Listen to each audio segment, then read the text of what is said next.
Hey there, jazz lovers and piano friends. Welcome back to another tutorial. My name is Tobey from Jazzmentl. We got a question recently from Martin Waugh. Well, actually a request to go through a tutorial on Pensativa, which is a great Claire Fischer Latin tune. We did one video already, which we went through the A and B sections. And in this video, we're going to go through the bridge. There's some great chords in here that you want to learn that you can not only apply to Pensativa, but to other songs as well. So let me play it from the bridge section, which is starting, we're going to start with the D flat 7, then we're going to move into the bridge, and then it goes back to the A section. Let me play it for you through once, and then we'll come back and we'll discuss the details and the chords that I'm playing. I'm actually going to give you the music for this, so you really want to follow along and know why you're doing what you're doing. Let me play it for you now.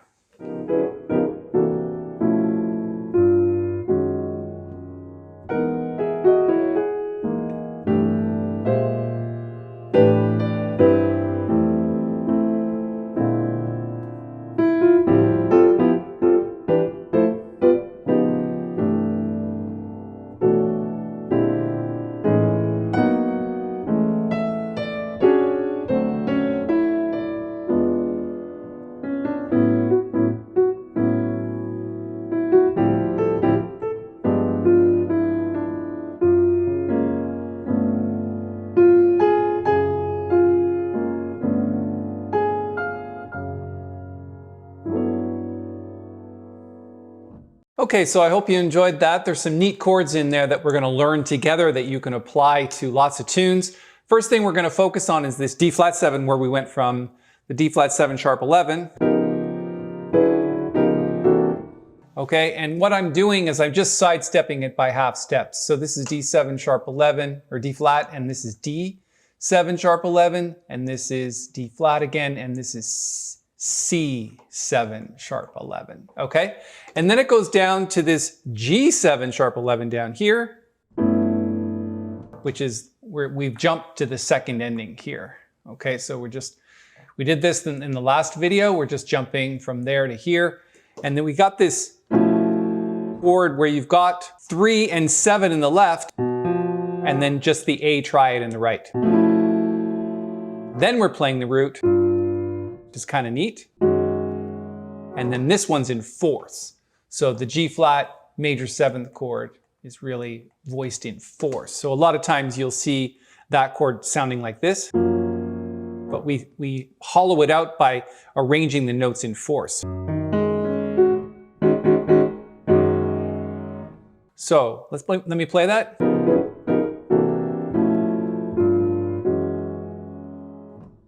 Actually, that is an E flat. So one more time.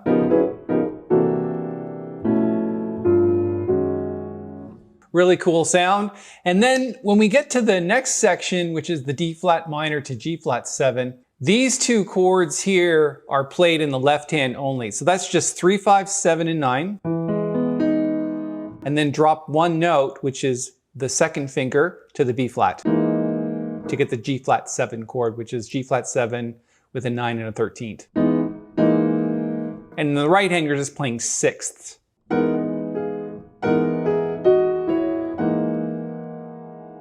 Okay?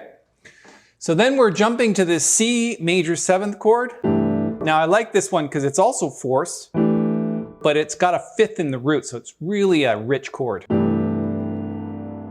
And then what I did here is, rather than stay just on C major 7, I did a B flat 7 sharp 11, which is a half step above A minor 7. So if E7 is the dominant above that, the tritone substitution for E7 is B flat 7. So that's kind of cool, right? So you've got C major to the B flat 7 sharp 11.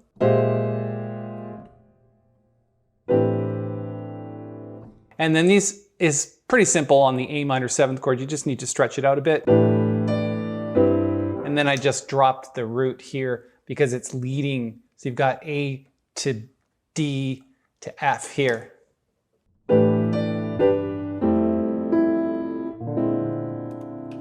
And this is B flat 7 sharp 11. So you've got the B flat chord, the 3rd and the 7th in the left, and then 9 and the sharp 11 in the right.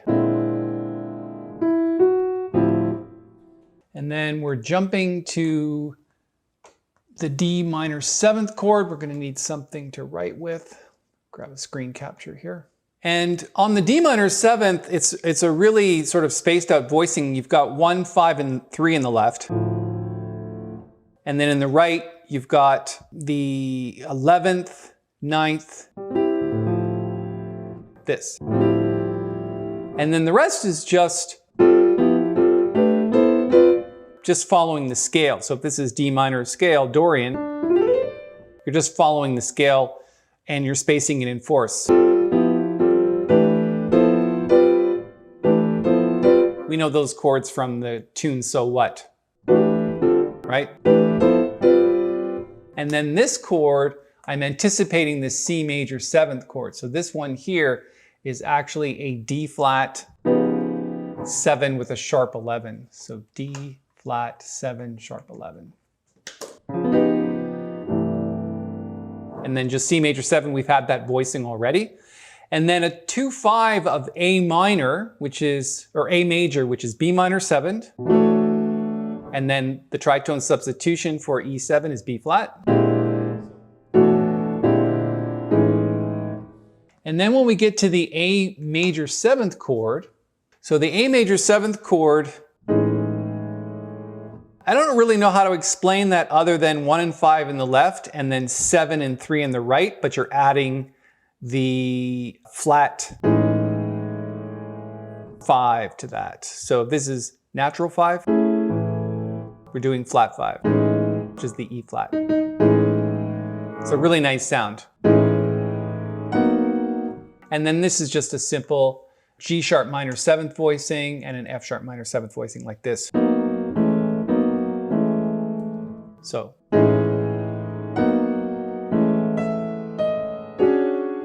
And I throw this chord in here. It's basically a block chord surrounded by C sharps. And it's got a D, an F sharp, and a G. So it's really a D major 7th chord with a sharp 11. So let me write that there. D major 7, sharp 11. And then just B minor.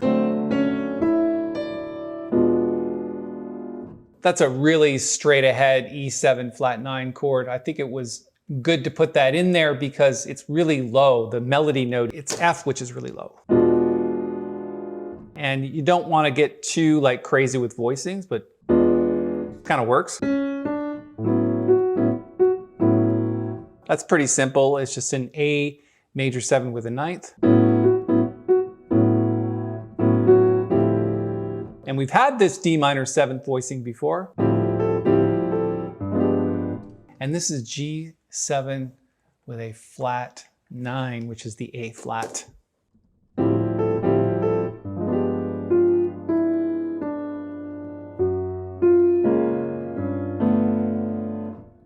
So from the A major 7th,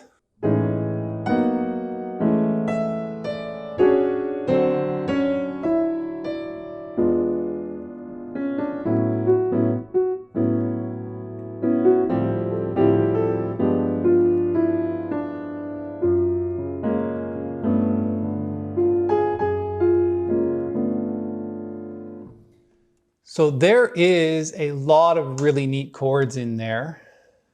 If you have any questions about why some of these chords happen, maybe I could just explain what the thought process is when I do choose to do harmonization like this. And it's really about two things.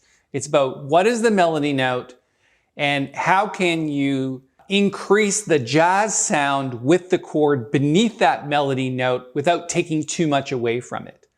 So you'll notice that I'm following the melody with these kinds of chords. So rather than just doing this,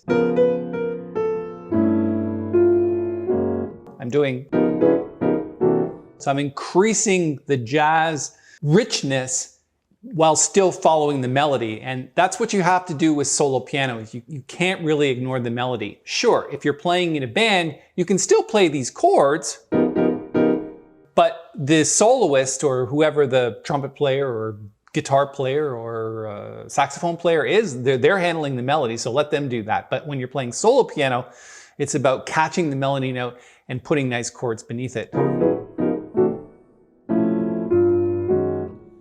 Okay, no.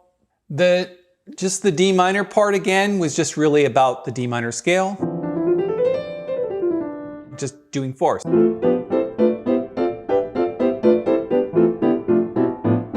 It's a lot easier to do that with D minor than it is with, say, E flat minor. So in So What, it's like, but then E flat minor is this.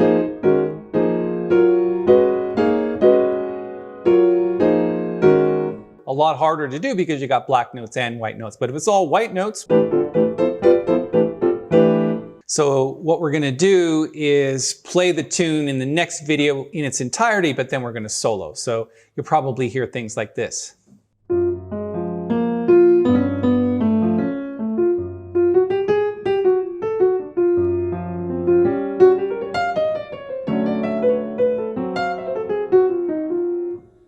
And again, we'll just kind of look at some of the scales that you can use and some of the patterns that you can use over this tune. Lot to learn here. Pensativa is definitely a rich jazz composition by Claire Fisher. I love it. And thanks once again to Martin, who suggested the tune. Okay, so thanks for joining me. If you liked the video, give it a thumbs up. And if you're here for the first time, stick around, maybe subscribe because there's a lot more videos like this. And you can definitely learn a lot about jazz piano in this channel or any instrument for that matter. Thanks for your time.